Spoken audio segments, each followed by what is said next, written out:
I am the architect. I created the Matrix. Shall we play a game?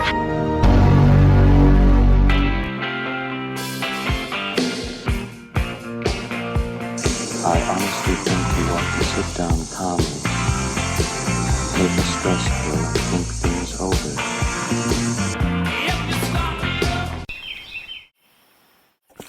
Good morning and welcome to today's broadcast on Web Talk with Bob. Do you know that business is basically about common sense? But on the other hand, it must not be too common or everyone would use it. I've got a story to tell you, and I've walked outside in my backyard this morning to tell you this story, so you might hear a few birds singing in the background. But here's the story. I was hired by a publicly traded company in California to review their complete product development plans and determine whether or not these product development plans could be successful. I was given a very nice salary and stock options of over 100,000 shares of this company and was given 12 months to make this turnaround in product development. Well, guess what? It didn't take 12 months. It took about 60 days. But here's the story. On the first day, I walked into the R&D department and met with Dr. Jack Jones. Now, Dr. Jones was a well-known PhD. He was a researcher. He had been doing research for more than 20 years. He was a computer scientist. He was, to say the least, a smart guy. And he had the ears of the board of directors and the chief executive officer of this company. So anyway, I asked Dr. Jones, Doctor, what projects are you working on? So he described a project called Video Maker, and they were developing a piece of software that worked with some hardware, Apple computers hardware as a matter of fact, that he said would revolutionize the ability to make videos on computers. And he had some reasons for this, and I listened intently to all the reasons.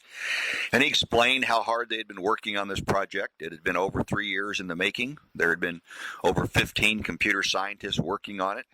They'd spent upwards of $10 million. And basically, they had bet the future of the company on this great product. Now, I was not a computer scientist, and I did not know that much about the technology that he was developing at the time, but I did have some entrepreneurial common sense. So I said to Dr. Jones, have you shown this to any customers? Well, he said, absolutely not. We wouldn't let our customers see this. They might steal it. They might do something with it. They might tell our competitors about it. I said, oh, well, Dr. Jones, how do you know your customers will even want to buy it? Well, Dr. Jones replied, oh, I know they'll want it. They need it. All of our customers need this. So I pressed the point. Well, Dr. Jones, how do you know? Have you talked to them? Well, no, I've not talked to them, but I've been doing research in this field for 20 years, and I can tell you that this is exactly what our customers need. Well, again, I'm not much of a computer specialist, but I do have a lot of entrepreneurial common sense. So I left the research area and immediately walked back to the office of the chief executive officer of the company, the CEO that hired me, and I said, we need to take this product development activity, the main product that you're developing, out and show it to some of our customers and see if it's exactly what they need, if it's what they think we should be developing to satisfy their needs.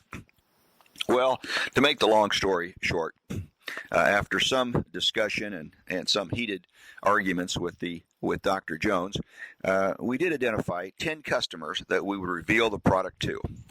And of course, we entered into elaborate non-disclosure agreements and confidentiality agreements with these customers, but eventually we went out to each customer, showed the product to them, asked them if it did everything we said it would do, if it had every feature that we were working on, and they could buy it for this certain price, would they be interested at all? Well, you probably know the rest of the story. Every customer said, no, doesn't fit our needs, doesn't fit anything we're working on in the future, and we would not buy it at any price. But they did make 10 other suggestions on other things we could develop. Well, the whole point of the story is, of course, we went back. Dr. Jones lost his job. That particular product development activity was totally canceled. And guess what? We then start working on things our customers wanted. Entrepreneurial common sense. If you have a big R&D, a big research budget, a big product development budget, use confidentiality agreements, use non-disclosure agreements, talk about it with your customers, because after all, what's the whole point of developing the greatest product in the world if no one wants to buy it? And just maybe it isn't really the greatest product in the world if no one wants to buy it, is it? Entrepreneurial common sense coming to you from Web Talk with Bob. Good morning. I hope you enjoyed this small broadcast. And remember, the main point of the whole story is this: talk to your customers about what you're doing. They will lead you to tell you about what they want, and then you can build it. And guess what? When you then present it to them, they will do what? They will buy it. Entrepreneurial common sense. Have a great day. And that's all for today. That's Bob Sherwood's Web Talk with Bob podcast. Listen up, tune in, tune on, let me make you web ready. I am the architect.